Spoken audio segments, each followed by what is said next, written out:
என்னதான் காரணம்?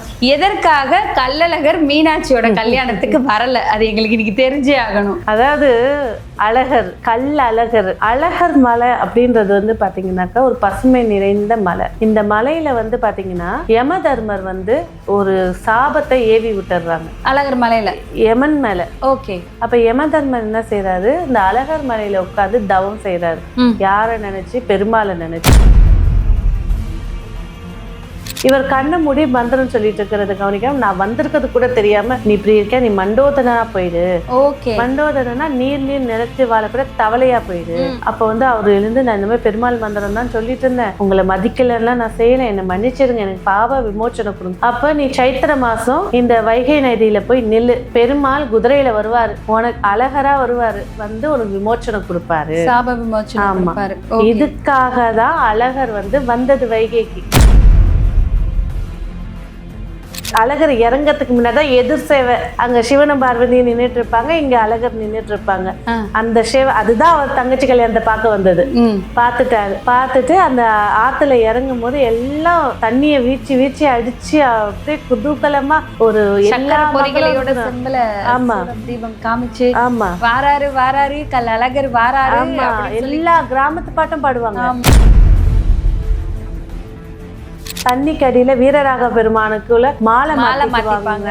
இவ்வளோ நிகழ்வுகள் எல்லாமே வந்து பாத்தீங்கன்னா இந்த சித்திர திருவிழா சொல்லக்கூடிய இந்த இடத்துல முக்கோண அமைப்பா, இந்த இடத்துல கல்யாணம், இந்த இடத்துல அழகர் ஊர்வலம், இந்த இடத்துல பொதுமக்கள் சேவைகள், இதெல்லாம் நடக்கும். அதான் தென்னகத்துடைய மிகப்பெரிய ஒரு திருவிழா அப்படிங்கிறது இந்த சித்திர கள்ளழகர் ஆத்துல இறங்குறது.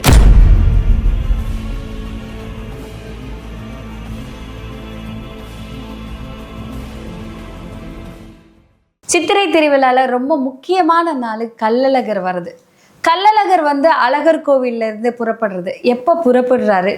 கள்ளழகர் புறப்படுறது ஒரு பக்கம் இருக்கு, அந்த வர வழியில ஊர் மக்கள் எல்லாம் அதை ஒரு திருவிழாவை எடுத்து அவர் மதுரை வந்து சேர்ற வரைக்குமே வந்துட்டு ஒரு தொடர்ந்து அந்த கிராமங்கள்ல வந்து திருவிழா நடக்கும்.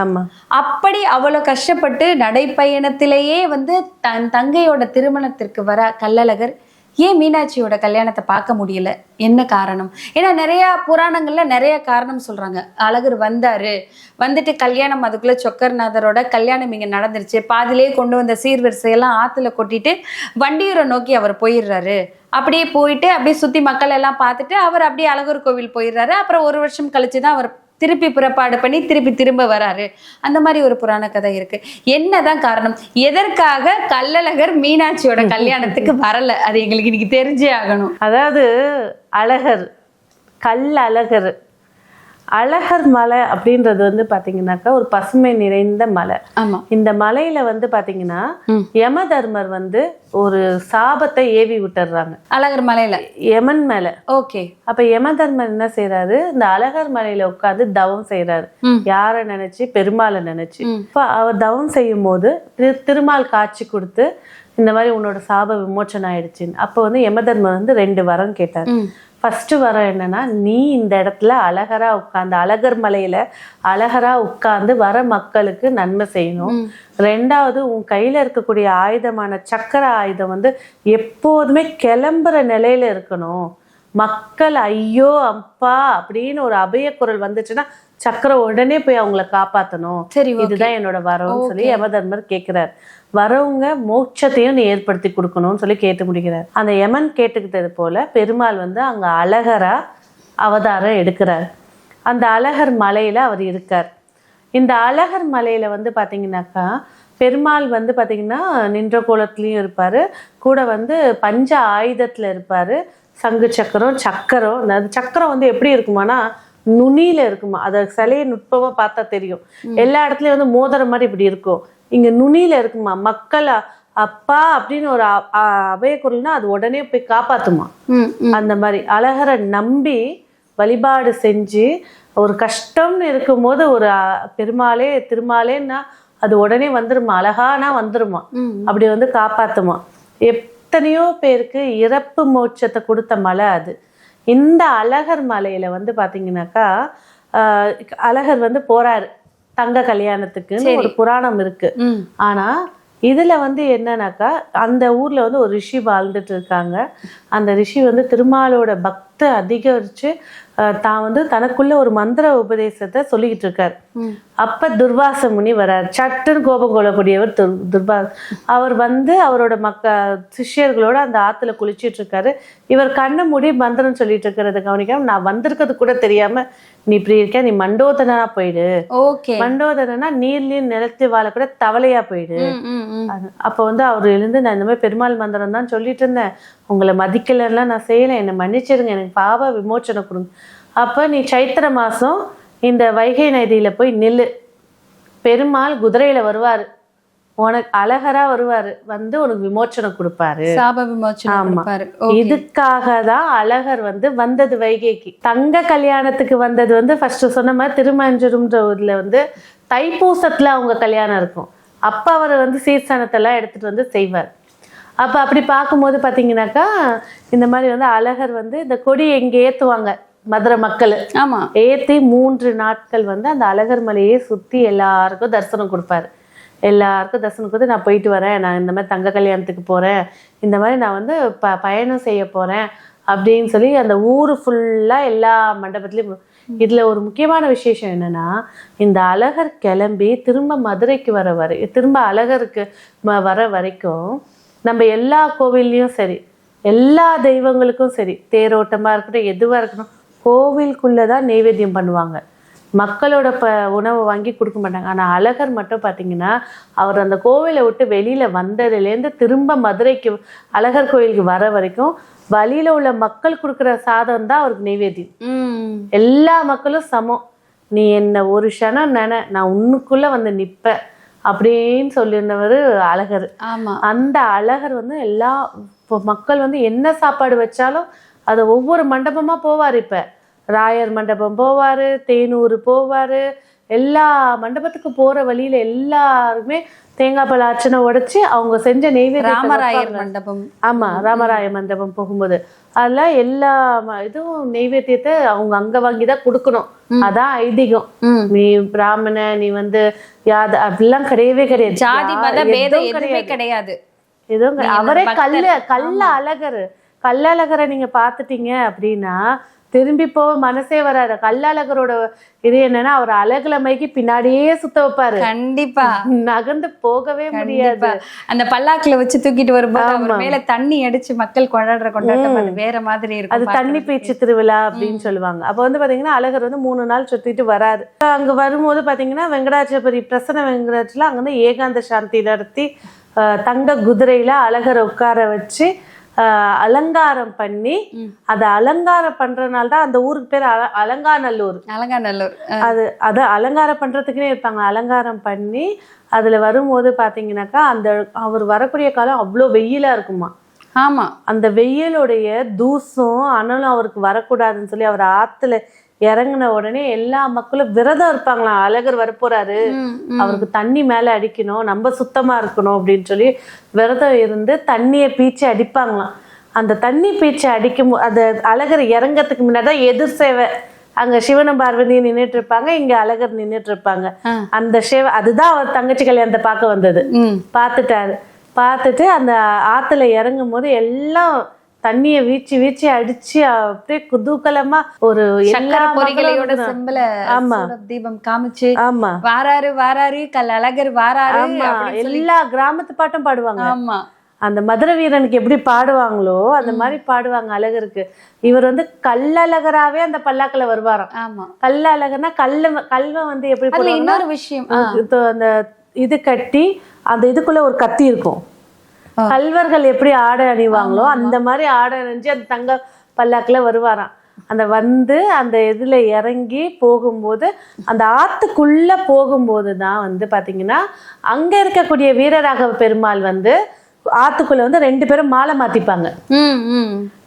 வணக்கம் சொல்லி வரவேற்று 2 பேரும் மாலை மாத்திக்கிறது அந்த ஆத்துக்குள்ள. அங்கேருந்து வந்து அதுக்கப்புறம் அந்த ஆத்துல கல்லழகர் இறங்கும் போது அவர் என்ன கலர் பட்டு உடுத்திருக்காரு மக்கள் எல்லாரும் பார்ப்பாங்க. அவர் என்ன கலர் உடுத்திருக்காருங்கிறத வச்சு இந்த வருஷம் எந்த மாதிரி இருக்கும், வெயில் எப்படி இருக்கும், மழை எப்படி இருக்கும், விளைச்சல் எப்படி இருக்கும், விவசாயிகள் என்ன மாதிரி இருப்பாங்க, மக்கள் என்ன மாதிரி இருப்பாங்க அப்படிங்கிற ஒரு விஷயத்தெல்லாம் சொல்லுவாங்க. ஆமா, அது வந்து பாத்தீங்கன்னா அப்பவே வந்து எவ்வளவு விசேஷம்.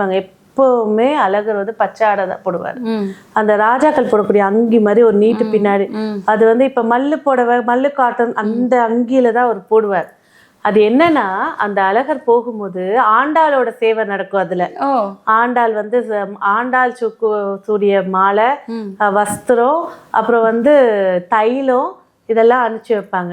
அப்ப அந்த ஆண்டாள் கொடுத்த வஸ்திரமும் இந்த குணுகும் மாலையும் இந்த தைலமும் போடும்போது அதுல ஒரு கெமிக்கல் ரியாக்ஷன் ஆகி அந்த பின்னாடி போட்டிருக்க ட்ரெஸ்ல கலர் மாறும். கலர் எப்படி மாறும்னா டார்க் பர்பிள் கலரா மாறும். நம்ம பட்டுப்புடவையே மடிச்சு வச்சுட்டீங்கன்னாலே பூத்து போயிடும் பாத்தீங்களா, அந்த மாதிரி மஞ்சள், பர்பிள், பச்சை, டார்க் பச்சை, சிவப்பு, இந்த கலர்ஸ் வரும். இதை பார்த்துதான் இந்த வருஷம் எப்படி இருக்கும் அப்படின்னு சொல்லி, ஏன்னா கள்ளழகர் எப்பவுமே பச்சை கலர் தான் போடுவாரு. அந்த ஆடையில எந்த கலர் மாறுதோ ஆண்டாள் போய் தகவல் கொடுத்து அதை மக்களுக்கு வந்து தெரிவிக்கிறாராம். அதை தெரிவிக்கும் போது அந்த ட்ரெஸ்ல இருக்க ஆடை வண்ணத்தை வச்சு இந்த வருஷம் நாடோட செழிப்பு எப்படி இருக்கும், தென்னகத்தோட செழிப்பு எப்படி இருக்கும்னு பார்ப்பாங்க. இல்ல இத்தனை நாள் மக்கள் என்ன நினைச்சிட்டு இருந்தாங்கன்னா அவரை உடுத்திட்டு வர ஆட கலரை பார்த்துதான் இந்த வருஷம் எப்படி இருக்கும்னு.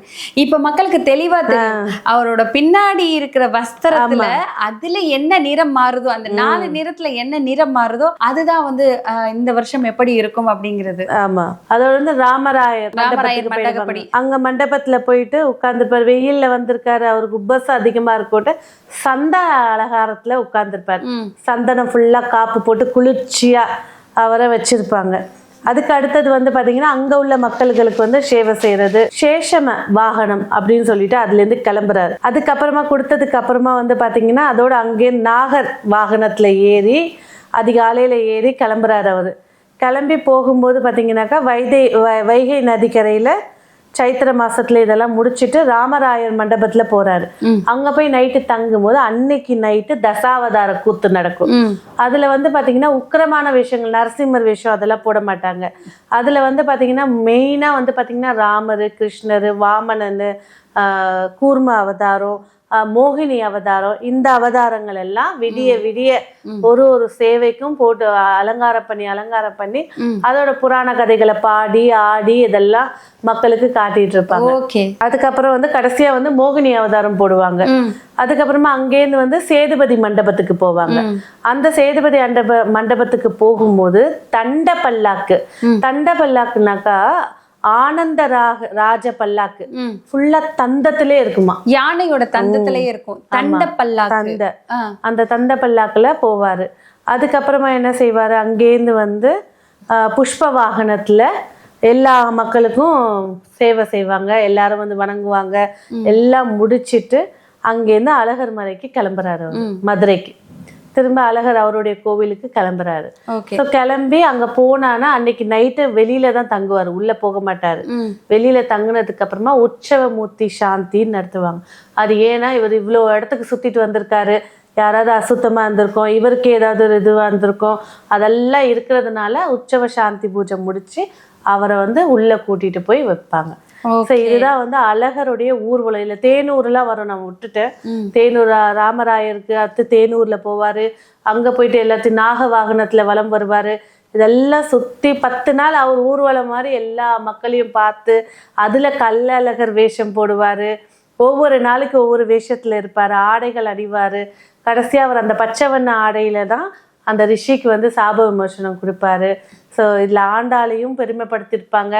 எதிர் சேவையா சிவன் பார்வதியும் மீனாட்சி சுந்தரேசனும் பார்த்திருப்பாங்க. தண்ணிக்கு அடியில வீரராக பெருமானுக்குள்ள மாலை மாத்திக்குவாங்க. இவ்வளோ நிகழ்வுகள் எல்லாமே வந்து பாத்தீங்கன்னா இந்த சித்திரை திருவிழா சொல்லக்கூடிய இந்த இடத்துல முக்கோண அமைப்பா, இந்த இடத்துல கல்யாணம், இந்த இடத்துல அழகர் ஊர்வலம், இந்த இடத்துல பொதுமக்கள் சேவைகள் இதெல்லாம் நடக்கும்.